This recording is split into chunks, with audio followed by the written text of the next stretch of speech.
tadi sudah sempat disebutkan oleh Dokter Etni juga, itu diterbitkannya tahun 2015 di jurnal Consciousness and Cognition atau disingkat CONCOG. Seperti itu. Ini prosesnya sendiri sejak saya submit artikel sampai diterbitkannya artikel tersebut itu berlangsung kira-kira selama 6 bulan, seperti itu. Dan sejak terbit tahun 2015 itu jumlah citasinya kalau versi Google Scholar itu ada 54, sedangkan versi Scopusnya itu ada 28. Memang sebagai peneliti saya yakin juga ibu-ibu dan bapak juga teman-teman semuanya itu mengetahui bahwa mata uang kita bukan dolar, bukan rupiah, tapi mata uang kita itu adalah sitasi gitu. Dan dari adanya sitasi ini saya juga belajar bahwa ternyata banyak peneliti, banyak laboratorium yang tadinya saya hanya dengar namanya aja itu ternyata yang juga kemudian mengontak saya untuk bukan meminta papernya, tapi meminta data mentah hasil penelitiannya. Karena itu mereka gunakan untuk kemudian melakukan meta-analisis dan systematic review. Nah, hal seperti ini tadinya memang tidak saya antisipasi pada saat saya melakukan publikasinya, karena masih terngiang-ngiang ajaran lama gitu ya, bahwa yang namanya data itu harus sangat disimpan, dipertahankan, jangan sampai ketahuan orang lain seperti itu. Tapi ternyata spirit science yang baru itu justru adalah open data dan open science, seperti itu. Nah, salah satu alasan juga kenapa publikasi itu kemudian citasinya itu bisa meningkat dari waktu ke waktu, itu saya pikir adalah selain pertimbangan kualitas artikelnya sendiri juga adalah pertimbangan mengenai kualitas jurnalnya. Jadi ini alasan utama kenapa saya memilih untuk publikasi di jurnal CONCOG, itu adalah kalau diibaratkan psikologi ini adalah kakak tertua gitu ya. Nah, di jurnal CONCOG ini saya bisa ketemu dengan adik bungsu saya yang lahir belakangan, yaitu di bidang neuroscience, sekaligus saya juga bisa ketemu dengan bapaknya psikologi, yaitu filsafat, dan sekaligus juga saya bisa ketemu sama ibunya, yaitu biologi. Jadi di CONCOG ini memang kolaborasi antara berbagai macam keilmuan yang khususnya menyoroti tentang consciousness, voluntary control, and self, seperti itu. Alasan lain ini lebih pada karena para editor yang ada di jurnal Consciousness and Cognition ini sendiri itu biasanya saya hanya mengutip saja karyanya ketika saya misalnya memberikan pelajaran mata kuliah biopsikologi gitu ya. Jadi kalau dilihat di sini nama-namanya itu nama besar yang mulai dari Gazzaniga, terus kemudian juga ada juga Christoph Koch, David Chalmers, lalu Antonio Damasio yang saya yakin juga ibu-ibu dan bapak semuanya sudah kenal juga seperti itu. Jadi dua pertimbangan ini yang kemudian membuat saya pada saat itu memberanikan diri untuk submit di jurnal CONCOG. Meskipun pada saat itu memang di riset grup saya di Inggris ini memang kita tradisinya itu memang tidak submit di jurnal yang ada bau-bau filsafat maupun neuroscience-nya, seperti itu Dokter Etni. Tapi saya berusaha untuk, saya nggak pengen hanya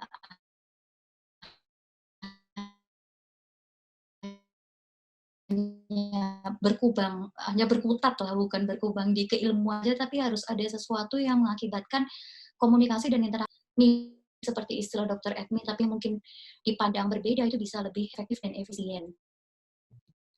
Ini konseptual overview ya, sekilas mengenai konstruk yang saya pilih di dalam penelitian yang saya lakukan.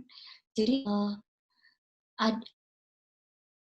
dihadapkan pada sebuah stimulus yang kemudian bisa mengakibatkan kita menjadi marah, itu sebenarnya paling tidak 3 opsi yang kita bisa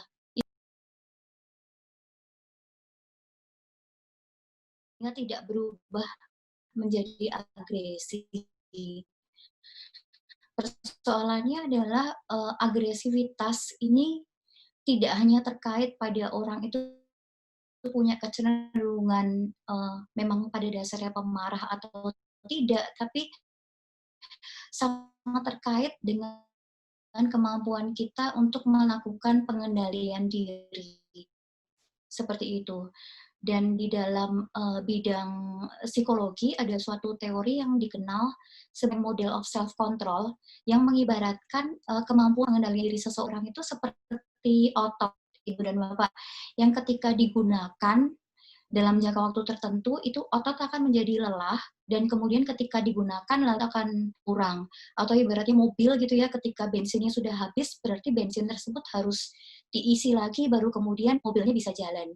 Nah, konsep ego depletion ini kalau di bidang neuroscience, studi-studi awal itu menemukan bahwa ego depletion ini ditandai dengan melemahnya error negativity signal, yaitu yang digunakan ketika diproduksi ketika otak itu melakukan konflik monitoring. Jadi untuk kemudian terpancing agresivitasnya seperti itu. Nah, kemudian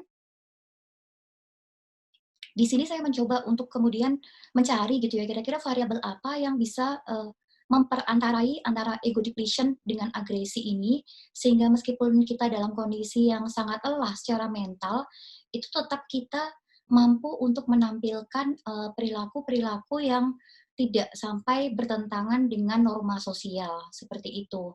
Dan sebetulnya penelitian-penelitian yang terdahulu pada saat saya melakukan penelitian ini, itu ada lumayan banyak gitu variabel yang ditawarkan sebagai replenishment lah istilahnya, sebagai perantara antara ego depletion dengan agresi. Misalnya saja yang paling gampang adalah tidur gitu ya. Cuman bisa dibayangkan ketika misalnya kita merasa sangat marah dan kemudian sangat lelah, terus kemudian dibawa tidur, itu tidak selalu aktivitas tidur itu kemudian bisa menghasilkan kondisi mental yang lebih baik daripada sebelumnya. Mungkin kita malah justru mimpi buruk dan kemudian malah keesokan harinya itu kondisi kita menjadi lebih buruk, seperti itu. Variabel lain yang juga seringkali digunakan itu adalah humor, seperti itu. Jadi kita mungkin lagi kondisi marah banget, kemudian kita menonton acara yang lucu-lucuan, seperti itu. Cuman kondisi seperti ini pun sangat mengandalkan pada apakah yang kita tonton itu memang sesuatu yang beneran lucu atau malah justru membuat kita itu semakin malah bertambah marah, seperti itu. Nah, pada saat inilah kemudian ada satu studi-studi awal, tapi yang sifatnya itu masih bersifat korelasional, yang mencoba untuk menawarkan tentang mindfulness gitu sebagai moderator antara ego depletion dengan perilaku agresif.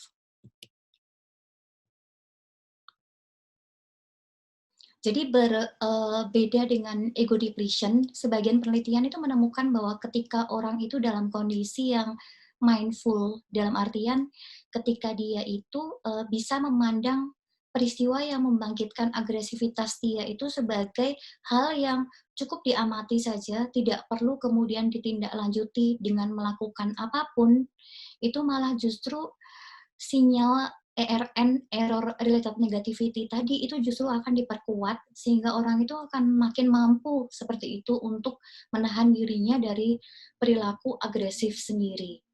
Seperti itu. Jadi di sini memang tadi Dokter Edmi juga sempat menyampaikan gitu ya, mungkin konsep-konsep yang digunakan di dalam bidang psikologi itu banyak yang mungkin terkesan abstrak dan sebagainya seperti itu. Nah, dalam hal ini saya berusaha agar semua variabel yang ada di sini, variabel berupa agresi, variabel berupa mindfulness maupun ego depletion, ini saya telitinya itu pada level perilaku, seperti itu. Jadi bukan pada konstruk yang abstrak, tapi menggunakan paradigma yang memang sudah terstandar. Kalau ibu bapak dan teman-teman bayangkan kondisi mindfulness itu adalah seperti kalau kita di tangan kita ini ada pasirnya, ketika kita mindful itu berarti kita tidak terlalu keras menggenggam pasir yang ada di tangan kita sehingga membuat kita merasa sangat sakit, atau kita tidak terlalu keras juga berusaha untuk membuang pasir tersebut, seperti itu. Jadi segala sesuatu itu istilah gampangnya adalah mengamati pengalaman kita itu sebagaimana adanya. Nah, terkait dengan desain penelitiannya sendiri, ini memang ada beberapa perlakuan yang kemudian saya berikan. Saya di sini melakukan penelitiannya itu total jumlah sampel yang kemudian bisa diolah itu adalah 110 responden, dan semua sampel ini memang adalah native UK, jadi orang Inggris asli seperti itu, dan kemudian pengambilan datanya sendiri itu berlangsung selama 1 bulan, seperti itu.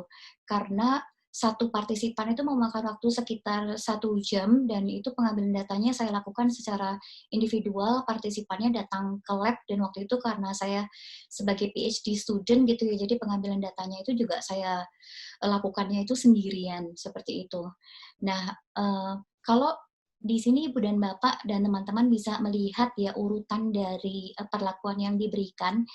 Jadi ada yang disebut sebagai hand grip task. Ini adalah semacam kalau ada alat yang dipakai untuk olahraga menguatkan otot tangan seperti itu ya. Jadi hand grip itu digunakan untuk mengukur self control atau kemampuan pengendalian diri yang dimiliki oleh partisipan. Nah, hand grip task ini saya berikan sebanyak 3 kali. Pada saat pertama, ini hand grip task-nya ini sebagai baseline untuk mengukur kemampuan mereka sebelum diapa-apain, seperti itu. Kemudian hand grip ini saya berikan lagi setelah mindfulness, dan kemudian yang terakhir saya berikan hand grip-nya itu adalah setelah tugas untuk melakukan tugas agresi, seperti itu. Jadi ini hand grip-nya diberikan sebanyak 3 kali untuk mengukur stamina seseorang di dalam melakukan self control. Nah, partisipan saya bagi menjadi 4 kelompok secara total. Jadi ada yang menerima perlakuan yang berupa ego depletion sebagian, terus kemudian setelah menerima perlakuan ego depletion, mereka kemudian diminta untuk melakukan induksi mindfulness. Ego depletion task yang saya berikan ini adalah tugas yang terstandar seperti itu ya, Ibu dan Bapak. Jadi di sini partisipan diminta untuk menonton sebuah video yang ditampilkan tanpa suara, lalu kemudian di dalam video tersebut pada bagian bawah video itu muncul kata-kata yang berupa one word syllable. Jadi misalnya saja kata glue seperti itu yang muncul secara bergantian. Dan untuk menimbulkan kondisi yang ego depletion, partisipan ini diminta untuk menahan diri sebisa mungkin untuk tidak melihat kata-kata yang muncul di depan layar monitor. Nah, kondisi seperti ini diasumsikan akan menimbulkan ego depletion karena secara natural orang itu akan terbiasa ketika muncul teks, misalnya Ibu dan Bapak itu menonton sebuah tayangan di televisi gitu ya yang tidak ada suaranya, itu kan secara natural akan muncul kecenderungan untuk mengamati teks tersebut, seperti itu. Nah, kelompok yang no ego depletion ini kondisinya identik dengan yang ego depletion, tapi tanpa disertai instruksi untuk mereka menahan diri tidak melihat teks yang ada. Seperti itu. Jadi di sini antara ego depletion dengan no ego depletion menggunakan tugas yang sama persis dalam jangka waktu yang sama persis sekitar 6 menit gitu video tersebut diberikan. Lalu kemudian separuh dari yang ego depletion dan separuh yang no ego depletion itu diberikan induksi berupa mindfulness. Dalam induksi mindfulness ini pada dasarnya partisipan diminta untuk mendengarkan rekaman audio gitu yang sudah terstandar juga, kemudian mereka diminta untuk melakukan tugas spesifiknya itu namanya adalah mindfulness of a body and breathing. Jadi mereka mengamati pernapasan dan sensasi yang mereka rasakan di tubuh mereka selama lebih kurang 15 menit, seperti itu. Terus kemudian di dalam melakukan tugasnya ini, partisipan yang ego depletion maupun yang non ego depletion ini melakukan hal yang sama, seperti itu. Nah, di sisi lain kelompok yang tidak mendapatkan mindfulness itu kemudian diminta untuk mendengarkan saja rekaman audio gitu ya Ibu dan Bapak berupa informasi edukasi dalam jangka waktu yang sama dengan kelompok yang menerima perlakuan berupa mindfulness. Setelah mereka mendengarkan informasi edukasi itu, mereka juga diminta untuk bermain Scrabble gitu ya, menyusun kata-kata berdasarkan informasi yang mereka dapatkan dari radio tersebut, seperti itu. Nah, di sisi lain, tugas yang berupa tugas agresi itu yang saya gunakan juga merupakan sebuah paradigma yang sudah terstandar seperti itu yang dinamai sebagai Taylor Competitive Reaction Time Task. Jadi untuk tugas agresi ini sendiri, intinya karena partisipan ini tidak saya ketika awal saya melakukan penelitian, menyebarkan poster gitu ya untuk merekrut partisipan, saya tidak mengatakan bahwa eksperimen ini adalah eksperimen mindfulness, ego depletion maupun eksperimen agresi gitu.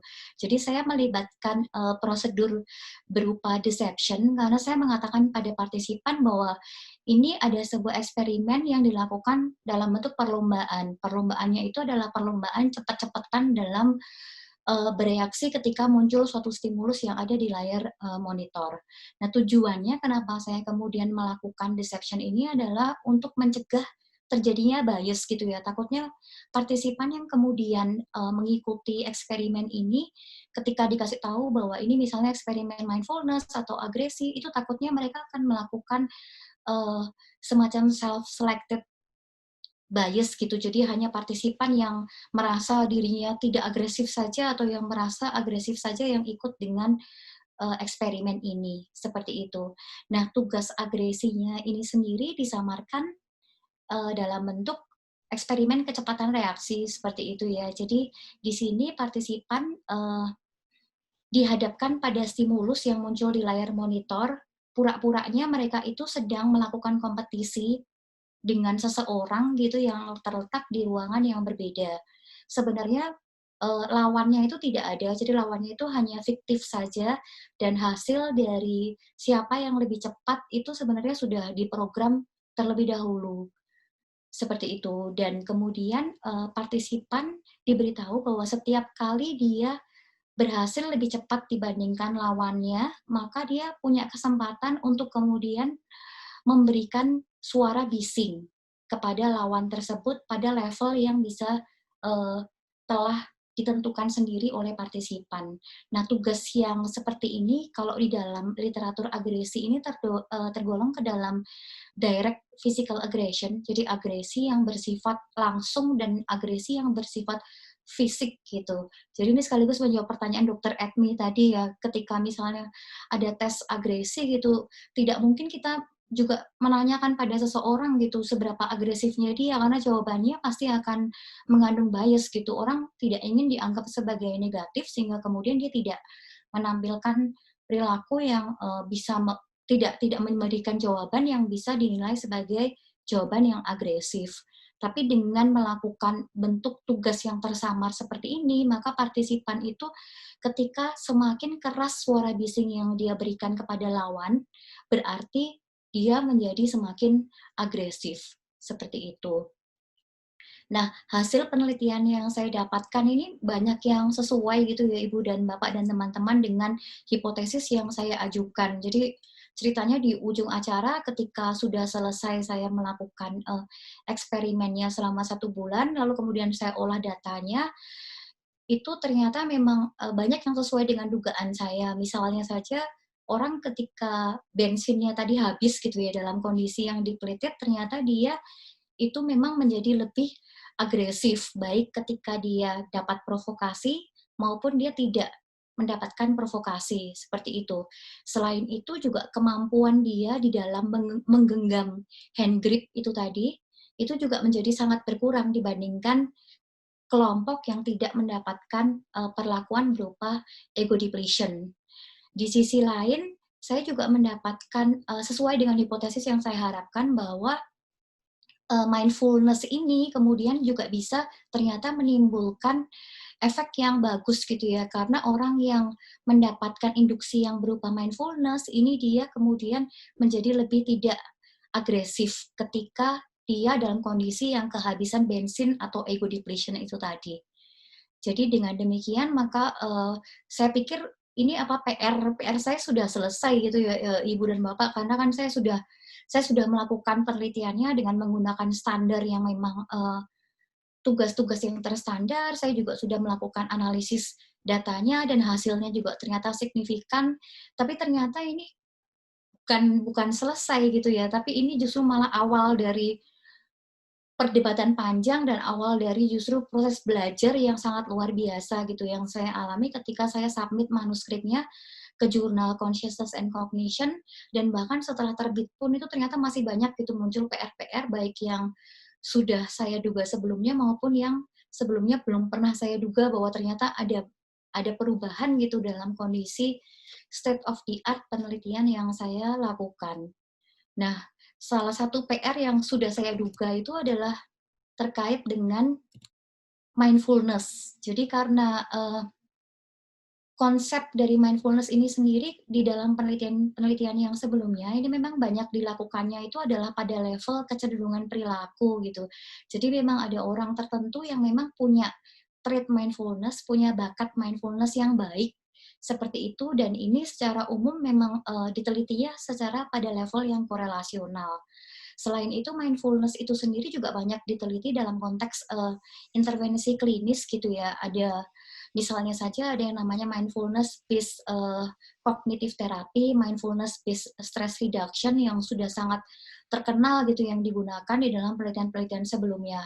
Akan tetapi intervensi yang sifatnya klinis ini yang perlu ibu dan bapak serta teman-teman ketahui juga ketika kita semakin banyak kita memberikan intervensi campuran di dalam sebuah intervensi yang sifatnya klinis, misalnya ada mindfulness-nya, ada relaksasinya, kemudian ada juga raport antara psikolog atau psikiater dengan kliennya, maka kita semakin sulit gitu untuk bisa menyimpulkan apakah betul mindfulness ini yang kemudian bisa memberikan efek. Nah, pada saat itu saya mencoba untuk mencari gitu ya, kira-kira seandainya mindfulness ini dilatihkan pada subjek yang sifatnya awam gitu, mahasiswa yang nggak tahu apa-apa mungkin tentang mindfulness, durasi waktu yang dibutuhkan itu kira-kira berapa, seperti itu. Dan ini memang sempat kemudian reviewer juga menanyakan 15 menit ini apa cukup atau tidak, tapi kemudian setelah uh, melalui berbagai macam argumentasi seperti itu, akhirnya 15 menit ini dirasakan memang sudah cukup meskipun nggak sepenuhnya gitu bisa membangkitkan kondisi yang mindfulness. Nah, PR yang kemudian dimunculkan juga oleh reviewer juga tentunya terkait dengan skala yang saya gunakan gitu ya, karena saya menggunakan untuk mengecek apakah mindfulness ini memang sudah terjadi atau tidak gitu, saya menggunakan bentuknya itu adalah self report gitu. Jadi partisipan mengisi kuesioner. Padahal sebenarnya di sisi lain mindfulness ini sendiri yang sempat saya sampaikan di awal tadi, dia sebenarnya bisa kelihatan gitu kalau kita ada alatnya berupa EEG gitu ya, paling tidak mungkin meminjam atau bekerja sama dengan dokter ECMI dan pusat neuroscience seperti itu, dari EEG-nya sebetulnya sudah bisa kelihatan gitu bahwa dalam RN-nya paling tidak itu akan lebih lemah seperti itu. Akan lebih kuat maksud saya ketika adanya intervensi berupa mindfulness. Nah, PR lain yang kemudian muncul adalah pada saat saya pertama kali melakukan penelitian eksperimen ini, saya tahu bahwa eksperimen itu memang harus ada kelompok yang dibandingkan gitu ya. Cuma saya pikir kelompok yang dibandingkan itu asalkan aktivitas yang dilakukan itu dianggap. Cleo, Ya, dokter? intervensi banget. Kayaknya banyak di antara kita itu ingin bertanya ke Ibu, tapi waktu kita sangat terbatas. Jadi mohon isikan ya, Bu ya. Oke.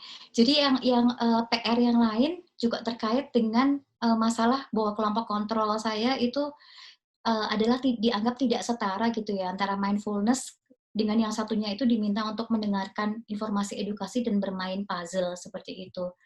Nah, isu yang lain ini terkait sama paradigma agresi yang saya gunakan, yang ternyata bukan hanya masalah etika saja yang kemudian sudah saya antisipasi, tapi juga cara scoring di dalam eksperimen agresi ini sendiri ternyata ragamnya ada banyak. Nanti Ibu, Bapak, dan teman-teman bisa mengecek situs yang namanya flexiblemeasures.com. Meskipun alat tesnya sudah terstandar, tapi ternyata cara scoringnya ini lumayan banyak, sehingga kemudian menimbulkan juga agak-agak ambigu seperti itu. Nah, aspek yang lain yang juga sempat ngagetin ini adalah ternyata konstruk ego depletion yang saya teliti ini sendiri itu kemudian seiring dengan berjalannya waktu ini ternyata ada banyak penelitian yang kemudian menyimpulkan bahwa ego depletion ini sebenarnya sesuatu yang sifatnya itu dipertanyakan gitu, apakah memang ini seperti orang kehabisan bensin atau orang ini semata-mata dia nggak mau aja, dia sebenarnya itu tidak bisa menahan dirinya dari agresivitas itu bukan karena dia tidak sanggup, tapi dia memang diniatkan gitu untuk melakukan perilaku agresifnya. Nah, ini publikasinya juga Ibu dan Bapak bisa mengecek di sini. Jadi ini publikasi yang kami lakukan bersama dengan ada 23 riset grup lain yang ada di dunia, itu yang di Indonesia ini hanya dari riset grup kami saja yang di Asia. Nah, ini kami menemukan juga bahwa ego depletion ini sebenarnya di sisi lain ini juga bermasalah seperti itu paradigmanya. Nah, dari semua ini saya akhiri dengan bahwa, satu kali melakukan penelitian aja tidak cukup gitu, bahwa kita itu memang harus terus melakukan penelitian terkait dengan topik ini. Saya sudah melakukan replikasi penelitiannya, publikasi di jurnal Psikologi UGM, mencoba kan untuk apakah temuannya ini sama atau tidak ketika partisipannya itu dilakukan di Indonesia. Begitu yang bisa saya sampaikan, selanjutnya saya kembalikan kepada Dokter Edmi. Baik, terima kasih banyak Ibu Cleo. Andaikan waktu yang kita punya itu adalah 3 jam, akan saya biarkan Ibu ngomong 2 jam, berbobot semua ceritanya. Dan ini ada menarik ini rekan-rekan semua, ternyata Bu Cleo ini juga adalah reviewer kalau kita hendak mengajukan proposal hibah penelitian ke riset institute. Maka kepada Ibu Cleo. Jangan-jangan PPTI dan Insira saya terima 2019-2020, Ibu juga reviewernya, mungkin gitu. Dan ini Ibu Cleo. Nah, ini saya mau tanya dulu kepada host kita, Ayu, apa kita langsung mulai saja sesi tanya jawab atau ada sepatah dua kata yang mau disampaikan dulu oleh Ayu?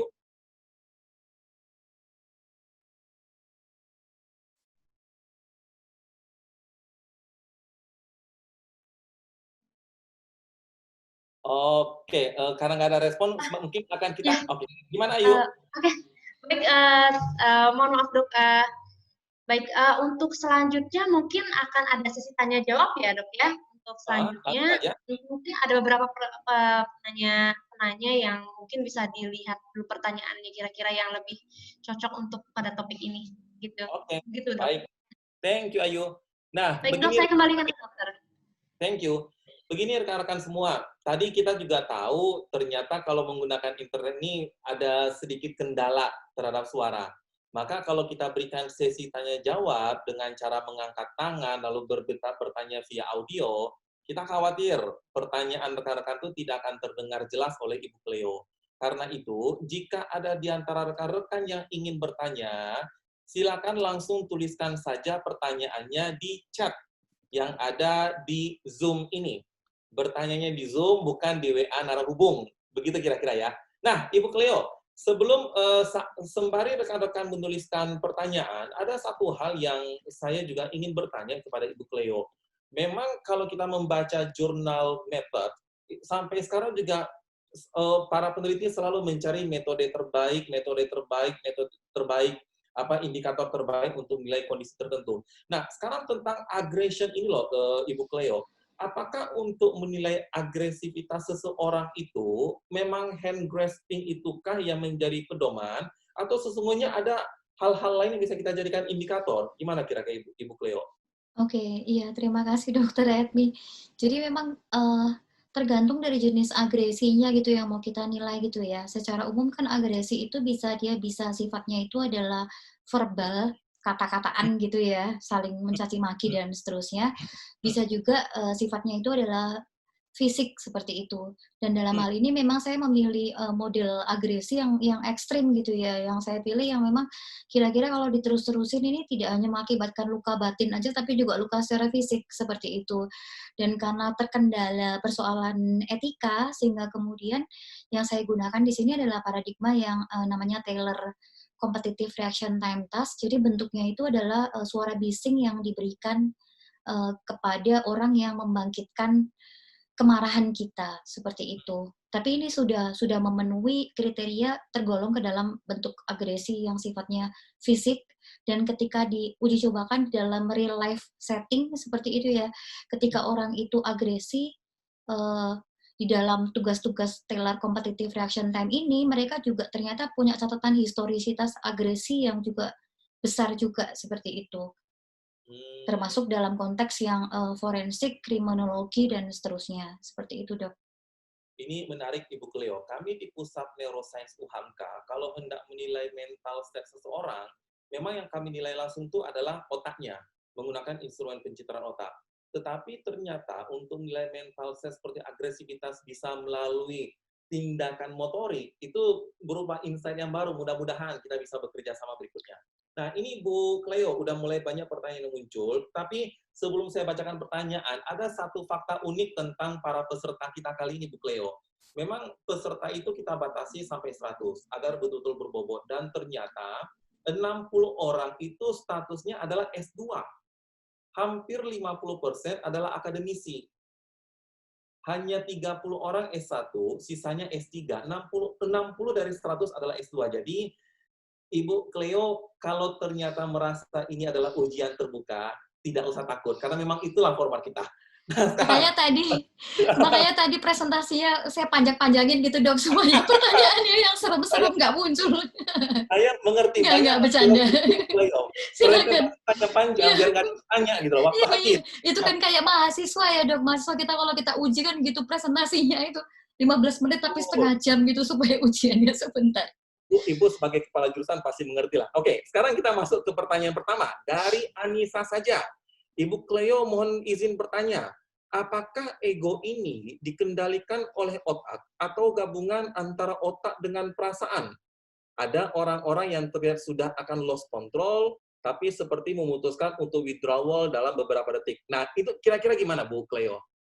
Oke, jadi konsep ego di sini memang asal katanya itu si peneliti yang namanya Roy Baumeister yang kemudian mempopulerkan ego depletion ini memang awalnya meminjam konsep egonya Freud gitu ya.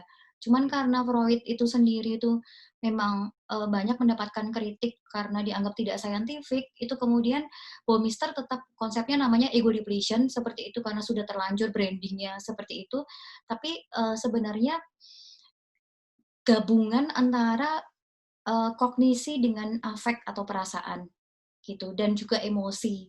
Nah, perasaan ini sendiri kan letaknya, Dr. Edmi mungkin bisa bantu menjelaskan gitu ya, perasaan ini kan sendiri letaknya itu ada di amigdala gitu ya, terus kemudian juga emosi itu ada di daerah yang area yang lebih ke belakang lagi, periaqueductal gray seperti itu, PAG seperti itu, sehingga kemudian pada saat orang mengalami kondisi yang ego depletion, kemampuan area frontal dia itu akan melemah lah, istilahnya seperti itu. Dan pada saat itu, emosi yang dia rasakan, yang menyembur-nyembur terus dari bagian belakang otaknya, itu akan lebih mendominasi, sederhananya seperti itu.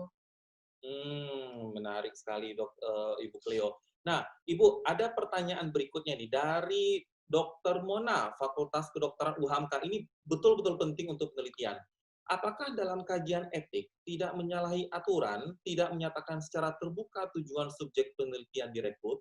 Lalu, apakah ada standar game tertentu yang dapat menyebabkan seseorang agresif? Ini betul-betul menarik, Ibu Cleo. Waktu kami hendak melakukan penelitian tentang pemetaan otak anak dan remaja yang mengalami adiksi, memang kami sendiri juga tidak berani ngomong secara terbuka kepada orang tua si anak.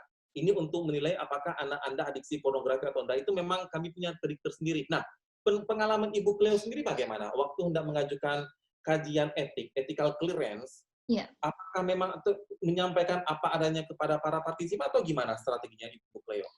Memang betul ya, bahwa pada saat mengajukan mengenai etika penelitiannya, ini saya cerita sekilas saja bahwa paradigma agresi yang digunakan ini biasanya agresinya itu tidak hanya melibatkan volume suara yang semakin keras, tapi juga diberikannya dalam waktu yang lama, seperti itu.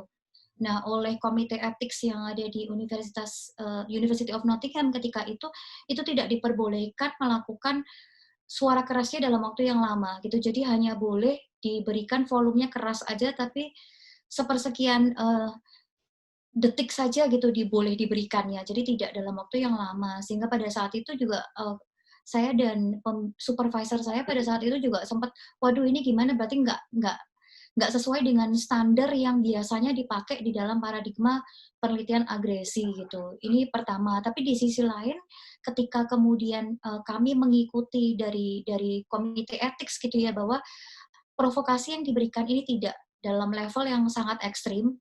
Selain itu juga partisipan terlebih dahulu diminta untuk mengukur dulu kira-kira dia sanggupnya itu menerima suara yang sekeras apa, itu ternyata kami diperbolehkan gitu, asalkan disertai dengan debrief yang diberikan secara langsung kepada partisipan, bahwa dibilangin tujuan penelitiannya ini baru dibilang belakangan gitu, bahwa untuk mengukur agresi, ego depletion, dan mindfulness, seperti itu.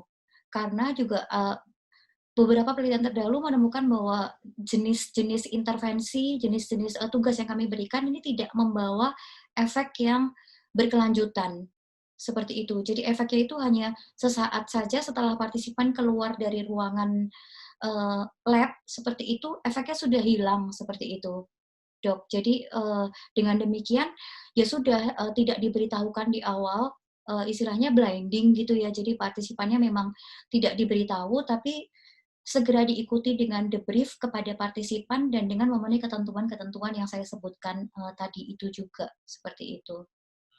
Menarik sekali jawabannya Bu Cleo. Nah, berikutnya ada pertanyaan dari Nadia Meldi. Dia bertanya begini, Bu Cleo, efek mindfulness terhadap menurunkan agresivitas itu, apakah ada perbedaan efeknya antar jenis kelamin? Apakah efeknya lebih besar ke perempuan apa laki-laki? Atau dari hasil penelitian Ibu kira-kira gimana itu?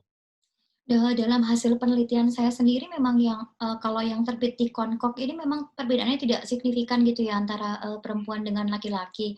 Tapi dari awal juga saya sudah melakukan, jadi partisipan itu dibagi secara random juga dengan mempertimbangkan jenis kelaminnya. Jadi antara partisipan yang mendapatkan satu dengan lain perlakuan itu memang diseimbangkan gitu jumlah antara perempuan dengan laki-lakinya.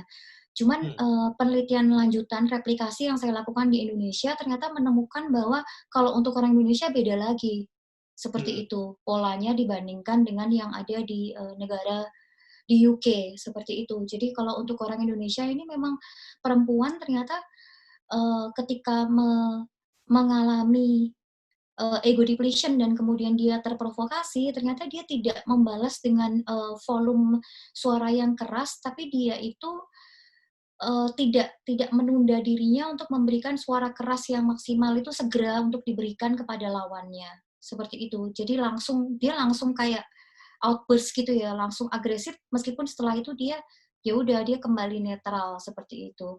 Jadi faktor lebih banyaknya bukan hanya sekadar faktor jenis kelamin saja dalam hal ini, tapi juga aspek faktor budaya saya pikir yang kemudian juga menjadi sangat penting gitu untuk riset-riset agresi seperti ini. Makanya sangat diusahakan supaya partisipannya itu sehomogen mungkin gitu ya. Kalau memang orang native UK asli ya berarti memang orang Inggris aja. Kalau orang Indonesia ya orang Indonesia aja, seperti itu, sehingga kemudian faktor budaya ini bisa diminimalkan juga, seperti itu.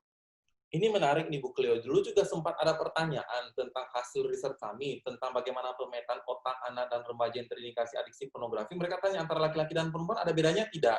Kita karena agak sulit menjawab ya kalau tentang perbedaan jenis kelamin. Tapi kalau benar menarik dengan ucapan Ibu Cleo, kalau terkait dengan budaya itu kemungkinan ada pengaruh. Ini luar biasa. Mudah-mudahan ada penelitian lanjutannya Bu Cleo ya.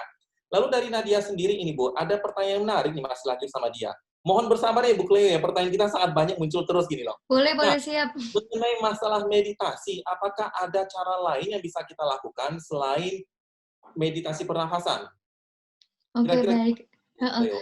Nah, di dalam penelitian lanjutan gitu yang saya lakukan, tadi di slide terakhir terbit tahun 2020 barusan saja, itu saya minta partisipannya itu untuk melakukan bukan mindfulness pernapasan, tapi mindful of walking. Jadi berjalan secara mindful gitu sambil mengamati sensasi yang dirasakan di kaki, seperti itu. Jadi berjalan itu kan apakah ada ketegangan ototnya, kemudian dan sebagainya gitu ya. Jadi mindful of walking yang mungkin bagi sebagian orang lebih gampang gitu untuk melakukan mindful of walking ini ketimbang duduk diem gitu. Ini Yayu juga udah senyum-senyum gitu membayangkan 15 menit gitu fokus pada pernapasan, mungkin yang ada malah bukan mindful, mungkin malah ego depleted gitu untuk sebagian orang yang tidak terbiasa melakukan mindfulness. Tapi kalau dengan walking atau mungkin dalam aktivitas sehari-hari gitu ya, misalnya kita misalnya cuci piring atau sambil masak seperti itu, atau bahkan makan gitu, betul-betul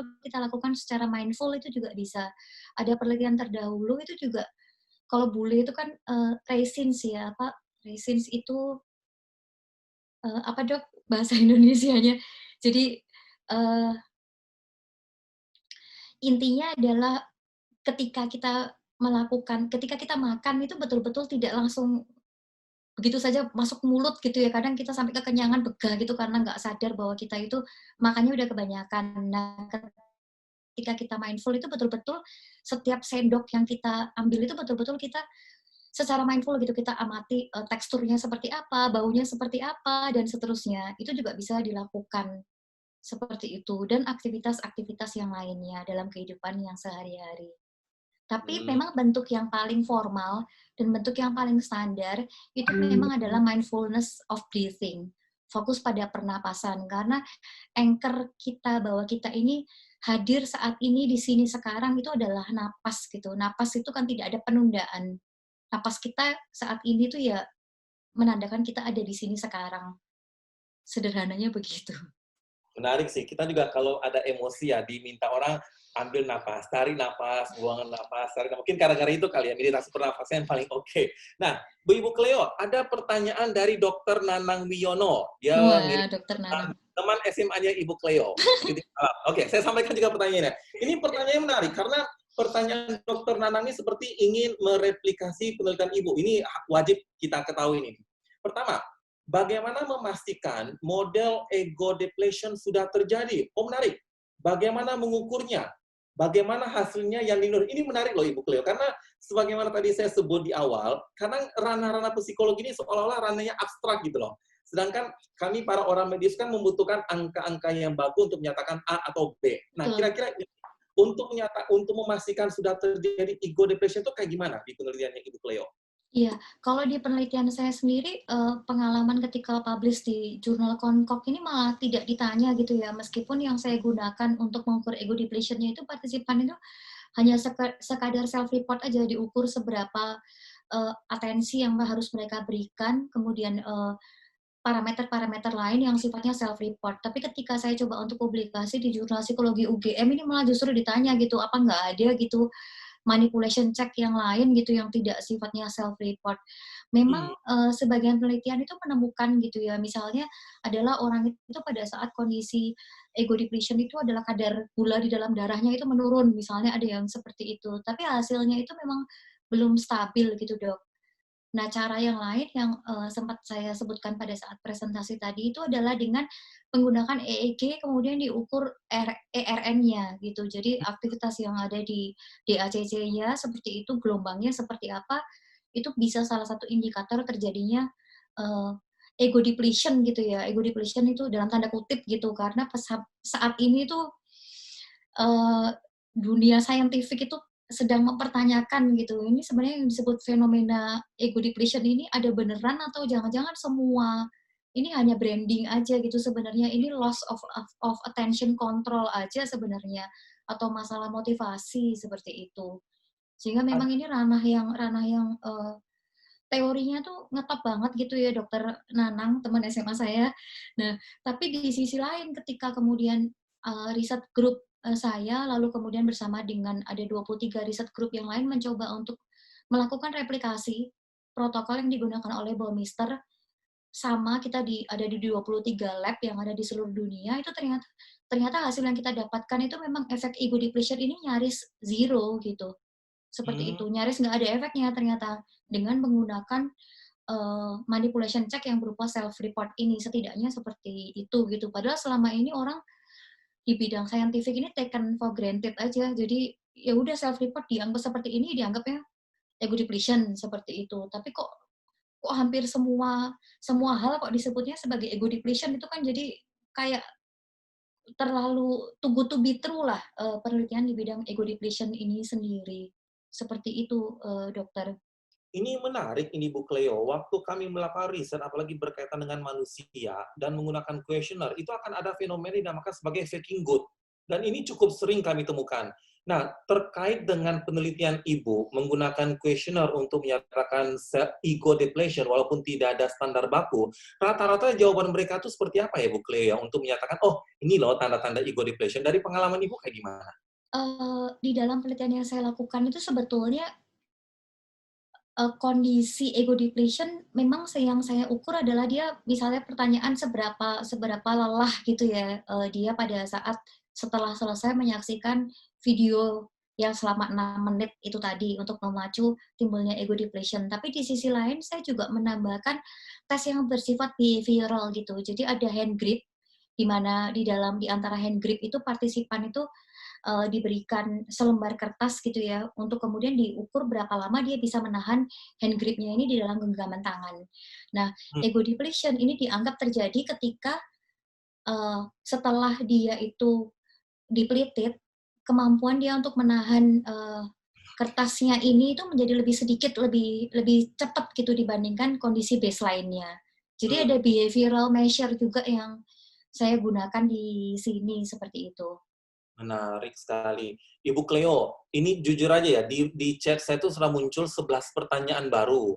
Hanya saja, ini memang waktu kita itu yang terlalu mepet. Ini saya mesti diskusikan dengan panitia. Apakah untuk episode berikutnya kita lakukan hanya cukup 1 jam atau ke depannya, itu kita diskusikan nanti. Hanya saja, Bu Cleo. Ini saya kepada rekan-rekan semua betul-betul mohon maaf sekali. Ingin rasanya semua itu dijawab oleh Bu Cleo, tapi waktu juga ini nih yang membatasi kita. Nah, Ibu Cleo, sebelum kita beralih nanti kepada host, saya minta deh 1 kalimat penutup dari Ibu Cleo kira-kira bagaimana? 1 kalimat penutup yang mungkin 1 bisa kalimat saya... terlalu sedikit ya 2-3 kalimat lah. Bagaimana saran? Tadi udah 1 kalimat. Oke. Bagaimana Jadi saran kepada kami yang hendak melakukan penelitian tentang perilaku manusia ini? Secara umum saja mungkin Dok, Ya. bahwa saran yang saya berikan itu adalah ketika Ibu dan Bapak serta teman-teman itu membaca sebuah teori, itu jangan langsung percaya gitu bahwa teori yang diteliti itu memang kemudian bisa diuji cobakan, kemudian menghasilkan hasil yang positif result, seperti itu. Karena ternyata memang di dalam eksperimen, setidaknya di bidang psikologi, itu kurang dari 40% ternyata hasilnya itu bisa signifikan gitu. Jadi kesalahan itu tidak berasal dari peneliti semata, tapi bisa juga teorinya yang kemudian dipertanyakan. Dan ini terjadi dalam penelitian yang saya lakukan, yang ego depletion tersebut, itu meskipun hasilnya sesuai dengan harapan saya, tapi di kemudian hari itu PR-nya jadi banyak gitu ya, karena ternyata konsep ego depletion ini sendiri itu membuka suatu hal baru gitu di dalam bidang psikologi, bahwa ada satu teori yang mapan yang kemudian malah didibang gitu, yang kemudian dibantah dan perlu untuk diredefinisi, seperti itu. Menarik sekali Bu Cleo. Bu Cleo, apa yang Ibu lakukan ini betul-betul menjadi inspirasi bagi kita semua. Mudah-mudahan di waktu yang begitu terbatas ini bisa memberi manfaat lah bagi kita semua. Nah, saya udah diskusi sama panitia. Sebagai moderator tuh tidak menutup acara. Acara ditutup oleh host. Ibu Cleo, terima kasih banyak atas presentasinya. Sekarang, rekan-rekan semua mohon jangan tinggalkan dahulu sesi ini, termasuk juga Ibu Cleo. Ibu Cleo, terima kasih banyak Ibu Cleo. Terima kasih banyak, Pemaparan Dokter. kita serahkan waktu dan tempat kembali kepada host kita, Ayu. Silakan, Ayu. Oke, baik. Terima kasih banyak Bu Cleo dan Dokter Devi atas pemaparannya. Sangat menarik sekali Bu tentang mindfulness-nya.